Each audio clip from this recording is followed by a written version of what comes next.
багийн зорилго болохоор төгс төлөвлөлт эрсдэлгүй бүтээн байгуулалт.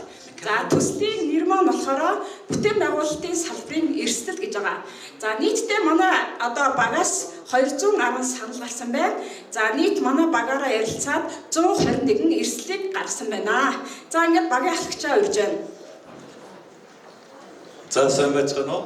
Оройн төргий сэдв бол уг нь хамгийн ихэнд орох байсан юм шиг санагдлаа л да. Одоо энэ саяны одоо төлөвлөсөн багууд одоо яг эрсдэлгүй төлөвлөлт гэсэн одоо утга санааг одоо юунд оруулсан уу? Тэрийг нэг асуучмаар байна. Саяныхаа багуудаас оруулсан бол гараа өргөчгөө.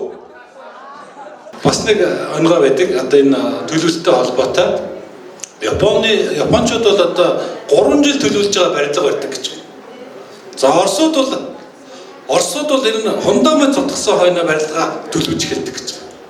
А монголчууд бол барилгаа барьчаа төлөвлөж эхэлдэг гэж байна.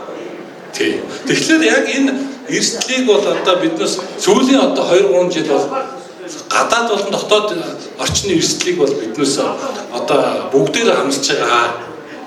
Одоо хэд гайл маань юу болов, материал маань юу болов, цемент маань юу болов. Тэгэхээр энэ асуудал маань бол одоо нэг төгс одоо ганц одоо компани өөрөө шийдэх боломжгүй ийм асуудал юм аа. Одоо дотоод орчны одоо эрсдлүүдийг бол компани өөрөө шийдэж чадна. Гэхдээ одоо энэ гадаад орчны одоо валютын хөрөгдөл, одоо зах зээлийн одоо үнэ жил юу болов, за байршил маань юу болов, дэд үтц маань юу болов, тийм ээ?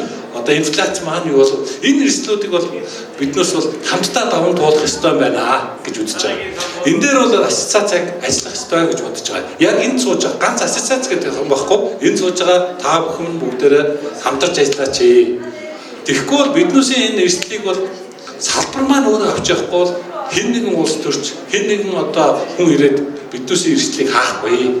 За ялангуяа одоо сүүлийн биднээс одоо өдөрцөөлийн хурал дээр бол биднээс бас ярьж байгаа. Одоо нөгөө тэгээд сүүлийн хамгийн том одоо эрсдэл бол одоо ипотекийн зээл одоо хаагдчихэдэг. Одоо энийг яаж өргөжлүүлэх вэ? Энэ дээр бас идэвхтэй оролцооч гэж уриалъя.